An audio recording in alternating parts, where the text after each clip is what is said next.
Hey, it's Dr. G. And whether you've been a longtime listener or you're new to the podcast, welcome. Have you ever felt like you wanted to start over or reinvent your life? If so, I want to invite you to tell me all about it. I really need your advice.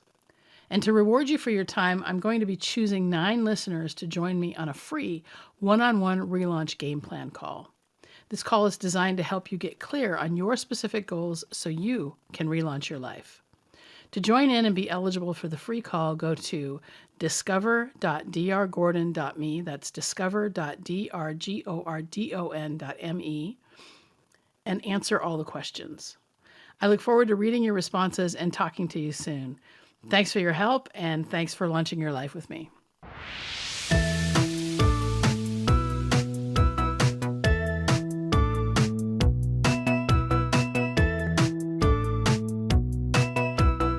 Hello and welcome back to the Launch Your Life podcast, the only mindset podcast that provides weekly actionable insights for lasting happiness and change for high-achieving professionals who are ready to bounce back from burnout. I'm your host, Dr. G, and today we're talking to Stephanie Louris. Stephanie is a body-positive ACE certified personal trainer, ACE fitness nutrition specialist, international best-selling author, and speaker.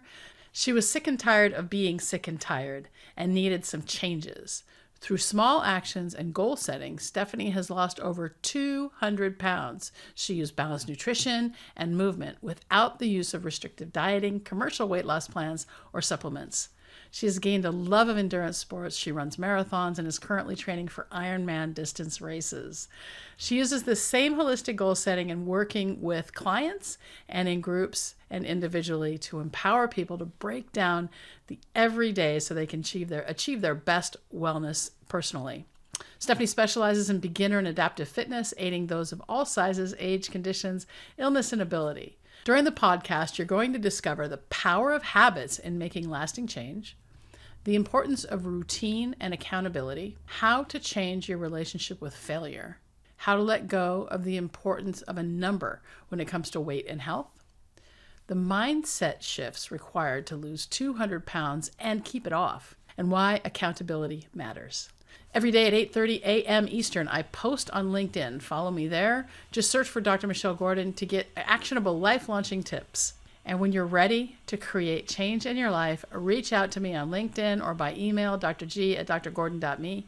I'm happy to talk to you to find out if you're a fit for one of our life-changing programs. Thanks for launching your life with me. Now, let's get to Stephanie. Stephanie, welcome to the Launch Your Life podcast. I'm happy to have you here. Why don't you just tell us a little bit about, your story and what's happened with you and, how you lost 200 pounds, all that stuff. Well, it's great to be here with you. Yes, I have lost 200 pounds and did it without intentional dieting. I have been a person who's been overweight my entire life. I was put on my first diet at 5 years old. You name the diet, wow. I've done it. I've gained and lost hundreds and hundreds of pounds in my life. And I came to the point where I wasn't going to diet anymore because diets clearly didn't work. But also, something had to change. I wasn't happy. I was just going through the motions in life and felt stuck. And I'm that linear thinker, the goal setter. And so what was going to change? So I looked around and, okay, I'm going to drink water. And instead of like the great big, let's get the gallon of water and do the crazy water challenges, it was a 6-ounce cup of water and the obnoxious kitchen timer. And let's repeat that over and over daily and walk to the end of the office and back multiple times and start that habit. Then it was, instead of going to the drive-thru twice a day, I'm going to cook at home. Doesn't matter what I'm cooking at home, but I'm going to cook at home. Then it was, let's start to look at the things we're cooking at home. How do they make us feel? Let's swap out recipes, swap out ingredients. Just through these little habit changes, and I'm already just releasing weight and feeling better. Mm-hmm. So I'm thinking, all right, well, let's start to bring in some movement. Now, 200 pounds heavier than I am now, I'm pretty close to losing my mobility. Mm-hmm. And so in my mind, the only possible movement is walking. So walk to the end of the street and back, feel like I'm going to die. And I do it in flip flops because putting shoes on would just be too much work. Yeah, it's really And interesting. I just want to say something about yeah, that. When I was about 50, 60 pounds heavier, I was taking yoga. And this woman had me bending over all the time. And I said to her, I said, when I bend over, my heart rate goes really high hmm, because my belly's in the way and it's cutting off circulation. I said, bending over hurts. So that's a really important fact. People don't understand that when you have extra weight, it gets in the way. And it's, not only do we have the shame around it, hmm, it's just making little habit changes like you did in order to start to create change in your life. That's the courage that it takes. Just little things. it is. So, then the exercise, it's building up, walking around the block, the neighborhood. I get the idea in my head that I wonder if I can run. And like, I'm the girl that fakes sick in gym class. So the idea that I wonder if I can run is a foreign concept. But okay, there's like a stop sign 50 yards away. Again, it's the I want to die thing, but something in me in that moment lights up. And I'm like, I got to go figure out this fat girl running thing Uh-huh. because this is good. And so it's again that progression of building up 5Ks, 10Ks, half marathons, marathons, jumping over into triathlon. Now, years into this, training for Ironman triathlons. Wow. And through this process of all these little goals and building up, I've gotten rid of 200 pounds just through one thing after another, one little goal after another. And it's not only the changing my eating habits, getting into movement, but also what I've changed in my emotional health, Mm-hmm. how I've shored up my mental health, how I've grown my spiritual health, and looked at all of those things as a whole Yeah. person. So I think that's really good. When I first started running, I ran, gosh, I would say 30, 40 seconds at a time. Hmm, And my heart rate would go up into the 180s. And then I would walk while I caught my breath. And then I'd run again and I walk. And then, I started running. I mean, I don't run marathons, but it's like 5Ks. And I think I did the longest race I ever did was like the Falmouth Road Race, which is 7 miles. And I did it like like 11 minutes per mile or something. I mean, it's not horrible, right? So the thing about exercise that people don't seem to understand is that it's 100% dose dependent. hmm, And when you do it, you get better at it, but just by taking little steps, right? And so I think it's really important that when it comes to making any change that we don't try to change everything all at once and we don't try to have an all or nothing attitude because that's just defeatist. And that's where, like we have a middle, we call it the middle belly challenge, right? We've got a little weight loss challenge that we have here at the menopause movement. And in that challenge, we bake in indulgences and we talk about the mindset that's required to have something that, if you really like it, you can have it. But if you don't like it, you got to throw it away, right? If it sucks, you got to throw it away. And then when you have it, and then you go right back to your other behavior right away. And that is how you build an indulgence into your life. So when it comes to your changes, did you see Myrna Valerio's site? You know who she is, Myrna Valerio? yes, yes. Okay. Yeah, so she's got a website called Fat Girl Running, and she Hmm, wrote a book called A Beautiful Work in Progress, which was really yes. a series of blog posts. It's an excellent book. It's a great book. I wouldn't call it excellent. It's a great book. There's because things don't like she ends some chapters with a story that she doesn't complete the next chapter. So it was a little disappointing for me on that level. But what I really like, my favorite part of that book is the speech at the end, actually, and where she gave a speech about how our bodies are meant to move. And so she's done remarkably well. So let's talk, since this is a mindset podcast, let's talk about the mindset shifts that you went through in order to even start. So, you said you had to, you realized that diets don't work. The diet industry is a $72 billion industry for a reason. They want us to stay on the diet roller coaster, which we know doesn't work. So what got you to do the next thing and the next thing and the next thing? Let's talk a little bit about that. The next thing and the next thing was, I'm a person that likes structure, likes routine, likes accountability. And when I could see that the little things were working, that gave me the energy, gave me the encouragement to, well, what can I do next? What can I keep doing? That hit of dopamine when, the timer went off and I get to go do this again, go fill the cup of water and, keep doing it. The excitement of go find a new recipe and try this.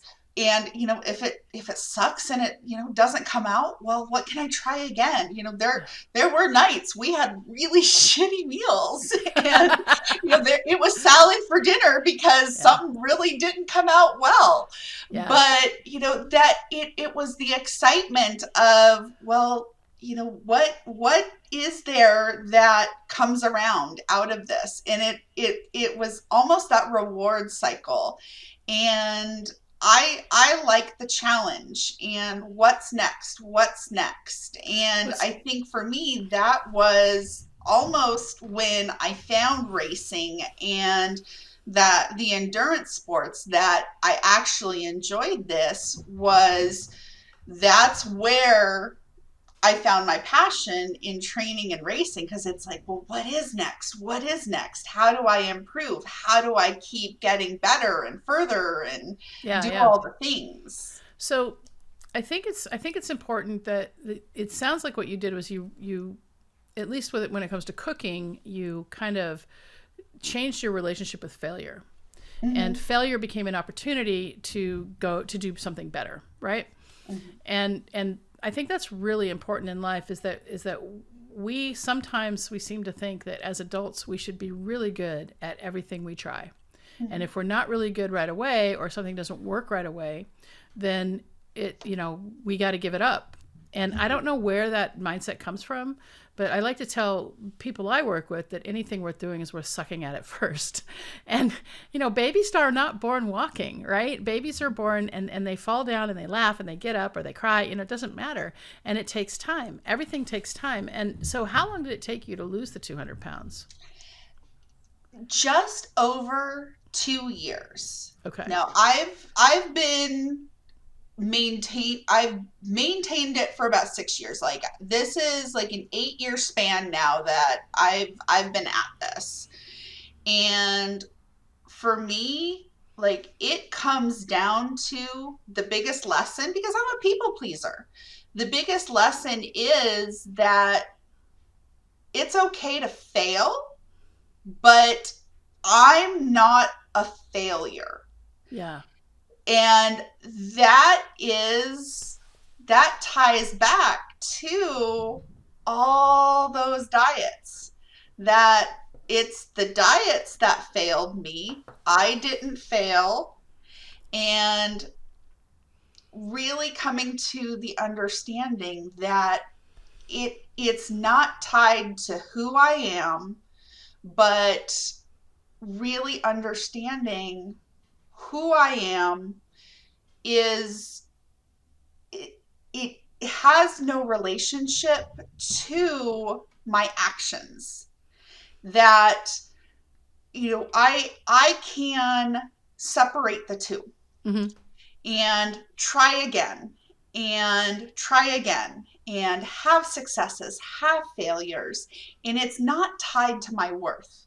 That Yeah. I am inherently worthy for who I am just because I breathe and exist on this planet. I think that's really important for us to really emphasize, because for whatever reason we live in a patriarchy, and for however, and I never beat down on men, but we have to talk about this, that women are, pushed down and have been treated like second class citizens. And for a lot of us, like in my family growing up, I was not seen.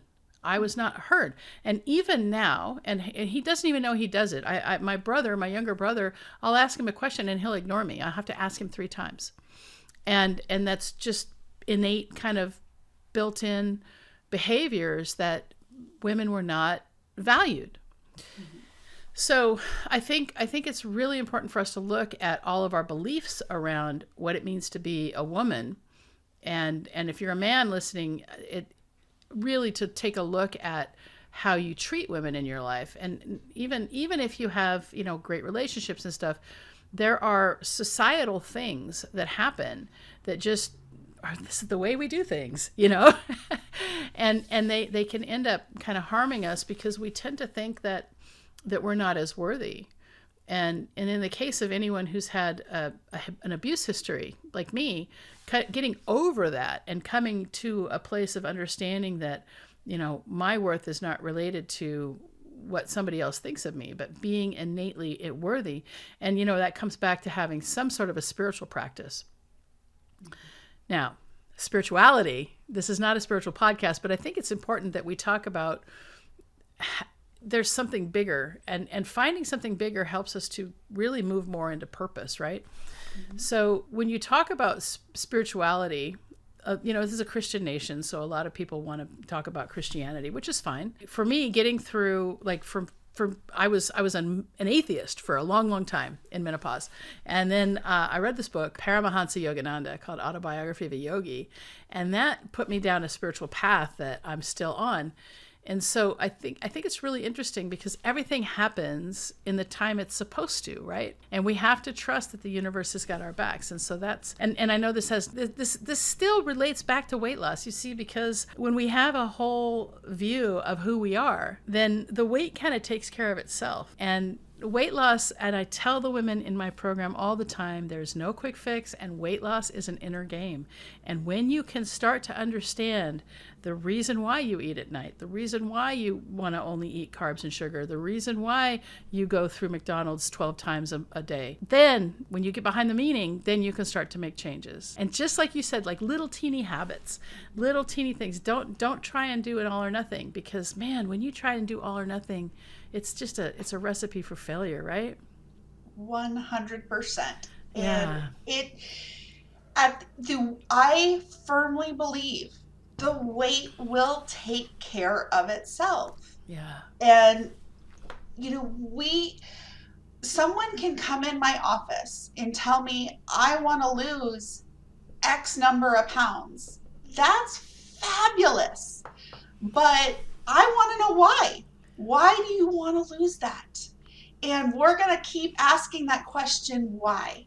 Why? I want to feel better. I want to keep up with my kids or my grandkids. I want my clothes to fit better. I want to change this health outcome or that health outcome, because that's where those actionable steps, your nutrition, your strength, your stability, your cardiovascular endurance, and so much more come into play, that we get those very small steps.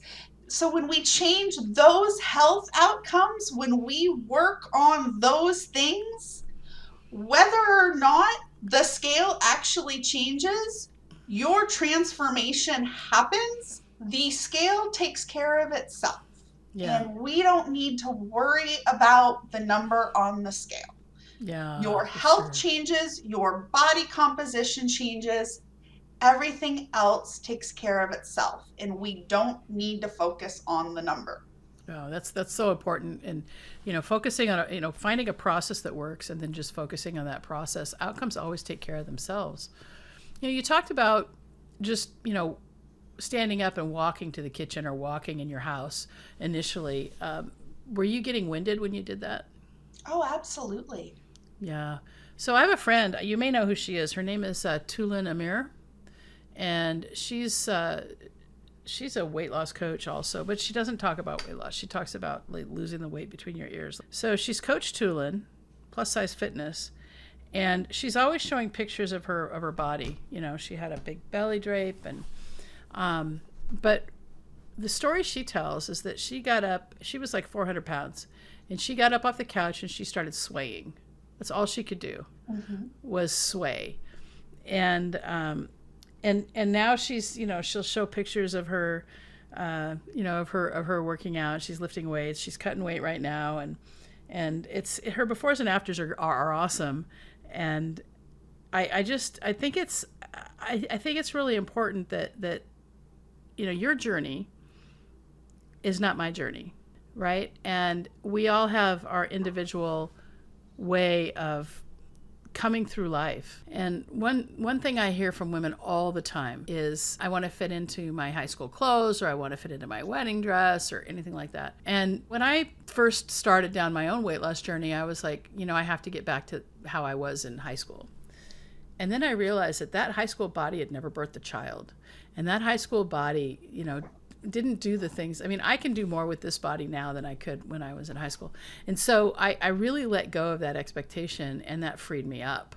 So how do you manage people who come in with all these expectations that they have to do this or have to do that? That is one of the places that I have to be very real and very honest, and talk about the importance of presence and awareness about where you are in the very current moment, because all we have is right now.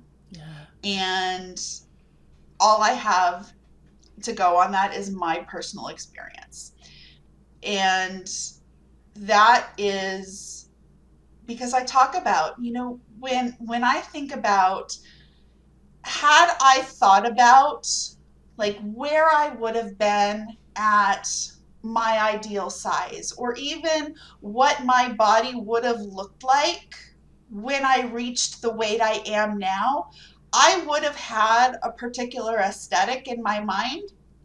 Now I'm in a body size that is smaller than I have ever been. I'm smaller than I was in middle school. Wow.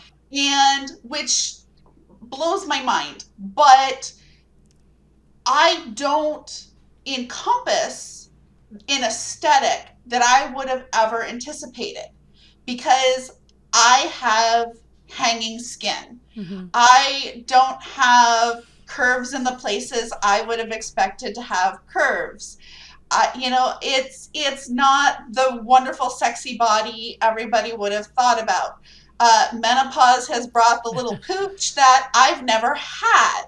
So I've had to get comfortable with a body I never thought I'd have at a smaller weight that I've never lived.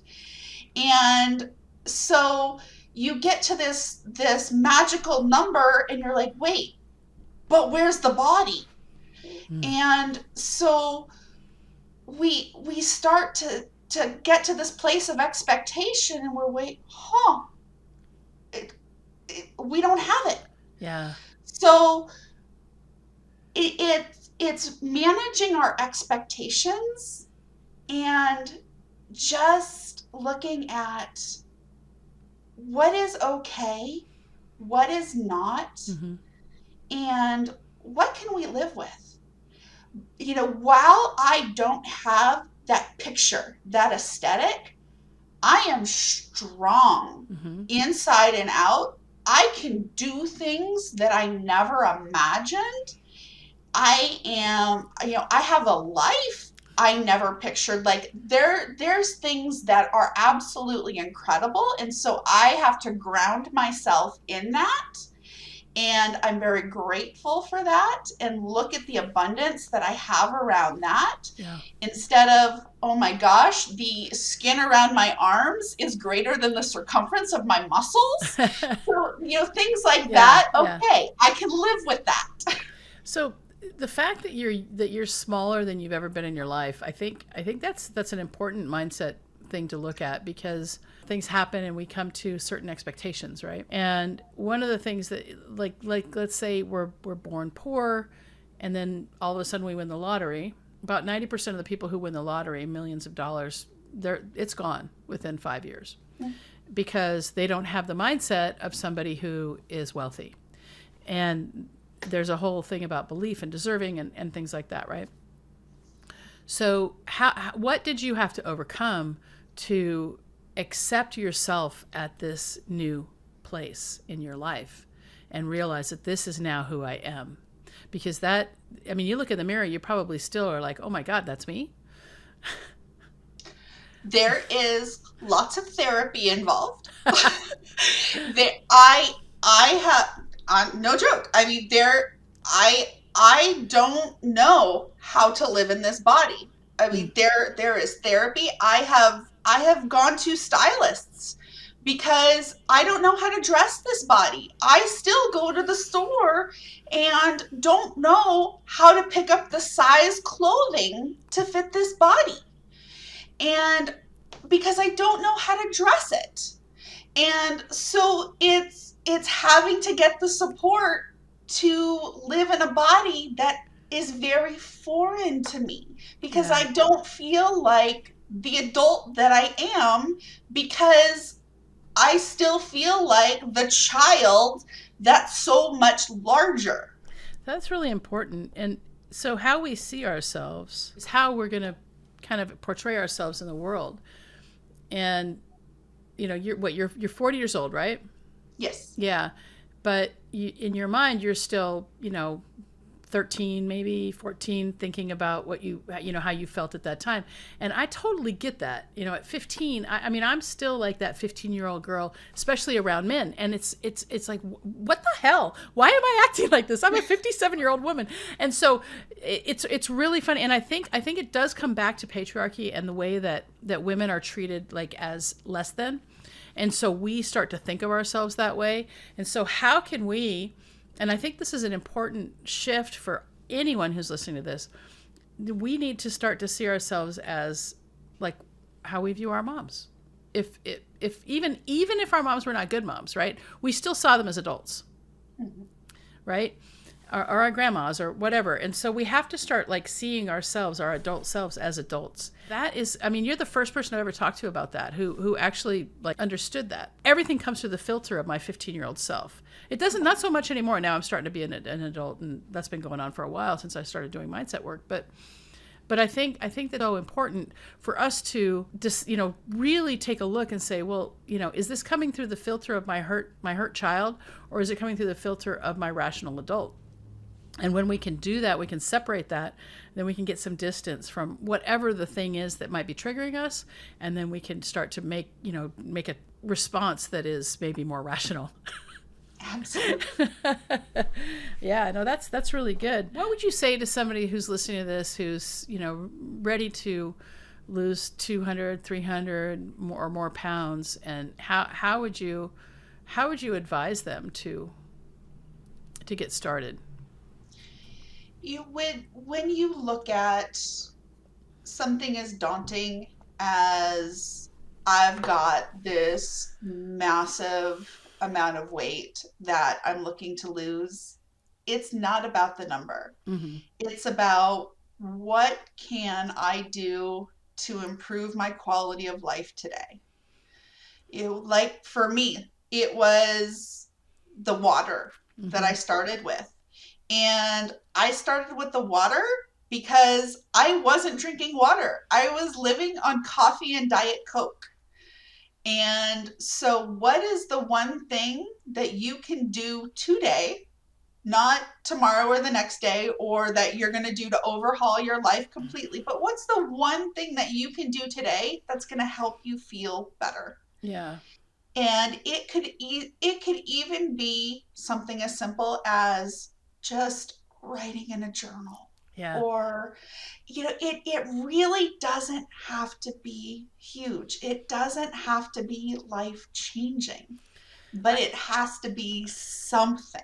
I would argue that it should not be something huge, and that you're going to have more success when you do something really, really small consistently. And what I tell the ladies in my programs is you want to find the next thing that's impossible to fail and then do that consistently, because what you did when you take a look at it from far away, 6 years away, is that you started changing your habits. Mm-hmm. And it's our habits that get us where we are, and it's our habits that are going to get us out. And behavior change is hard. And you have to have a strong why, like you said. And it's really interesting because in our 28-day Minnow Belly Challenge, I do the same thing. I take people through a why exercise, and it's a series of 10 questions. And I went through it myself as I was recording the video. And my why came out to be something that had nothing to do with weight loss, right? It was, I want to live in peace and harmony with the world and have a purpose and a legacy. And so that's an important why to me. And so I think that when you can have an emotional why, and you can start to just make one small habit change that you can consistently do, then you're going to start to make progress toward your goal. And man, we have to make friends with our brains, because our brains, man, they keep us in those horrible, horrible habits. I mean, the brain wants us just to stay consistent, right? It wants us to do what we've always done, because that's the easiest thing. And so when we start to make changes, the brain's like, hey, wait a minute. Hey, wait a minute. What are you doing? I don't want to do this, right? And so I'm sure there were days, and why don't we talk about that? The days that you wanted to stay on the couch instead of go for a walk. How did you overcome that? For me, that's where accountability comes in. And accountability is a dirty word for a lot of people. And I'm a person that puts accountability in a lot of different places. I have accountability in that physical area of life. I have a coach. I have a sports dietitian. I have the therapist. I have the spiritual people. I have all those people in those different areas that not only, shoulder tap, how's it going, but bring in the support that I need, Mm-hmm. so that when I have those days where I really don't want to do it, they're questioning, are you really sure about that? And they may actually be doing the workout alongside me or on Zoom these days, but it's having what I need when I need it, because if I don't have the support, I'm probably not going to do it. Yeah. That's the reality of it. Yeah, I think it's really important. I mean, I'm in a program for my business, and I have an accountability buddy, and we talk about 3 things we're going to do each day. We talk to each other on Voxer, and it's really helpful, actually, because if I don't do it, I got to fess up, right? So that's so important. And even if all you're doing is maybe posting on social media, if you don't have somebody you can talk to, you just post, and then you have to follow up, because that makes it real. It's so easy for us to lie to ourselves. And I have a big, one of the core values for me and for my business is integrity. And I have to do what I say I'm going to do. And people in my who work for me have to do what they say they're going to do. And we don't make excuses. We just, if we can't meet deadlines, we talk about why, right? And it's so important that I say, if I say I'm going to do something, I've really got to follow through. And if I don't, then I'm going to be letting down all these people, or I'm going to be letting down myself, and then I can go into a negative spiral. And so we have to really up our integrity, I think, in order to be successful in anything. Why don't you tell us a little bit about how you work with people and how they find you? Well, I work with people. I work with individuals, groups, and businesses, either with movement, nutrition, or marrying of the two, or individually. And that happens in a lot of different ways. People can find me. I'm on social media on some iteration of Heart and Soul Fitness and Wellness. Soul is spelled SOLE, but the easiest way to find me is my website, Heart and Soul, SOLE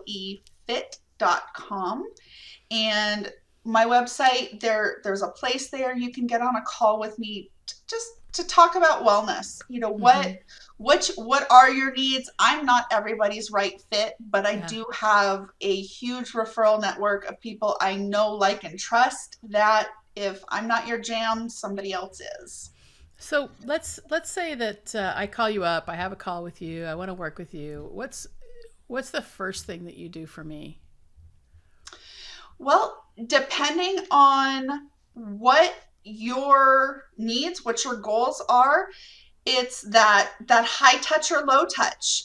Some people really need that hand holding, that coaching of I need movement. I need that coaching and support with nutrition and all the things. Then we're going to meet quite a bit. And so we have a coaching package for that. Some people are like, I know what I'm working towards. I don't need all of your time, but I need your expertise. So I have the self-guided coaching program, and we've got that available too. So kind of the three bears approach. Right on. So tell me about what you're doing in terms of your triathlon training. How's that going? So this year I have 2 half Ironmans on the calendar and potentially a full Ironman at the end of the year. I'm still waffling on that. Okay. But I work with a coach, and so that is just, depending on the week, it's a variance of swim, bike, run workouts and strength training in between. So how many hours a day would you say you're exercising now? So I do 60 minutes a day and long workouts once a week that vary between 3 and 5 hours. And how many marathons have you completed? I've done 2 full marathons and 7 half marathons. Wow. That's crazy. I mean, I can barely run right now. My fitness is because I had a foot injury and I couldn't run, and I got burned out on the bike. But I've got my bike set up here. I've got a trainer. I use the Wahoo Kicker. What do you use for your bike trainer? So I have an old school dumb trainer. It's the Cyclops mag trainer. Yeah, I have one of those in my garage. I don't think I ever set it up, but I really like the Wahoo Kicker. I actually have 2 of them. I have one for my house and one for when I travel. Yeah. So anything else you were hoping to share with the audience? My main message is, you have to be your own advocate, because you are always going to have people that are going to tell you that weight loss is the answer to everything. Yeah. And while that is always the first and main message, health outcomes are always what should be our focus. Yeah. Because when we make the changes that transform the health outcomes, the weight takes care of itself. And when we can advocate for that, we are going to have the lasting change that makes the difference in the long term. It really all has to do with habits. It's just little teeny habits. It truly does. Yeah. Well, thanks so much for being a part of our podcast today. It's been really great talking to you. Thank you.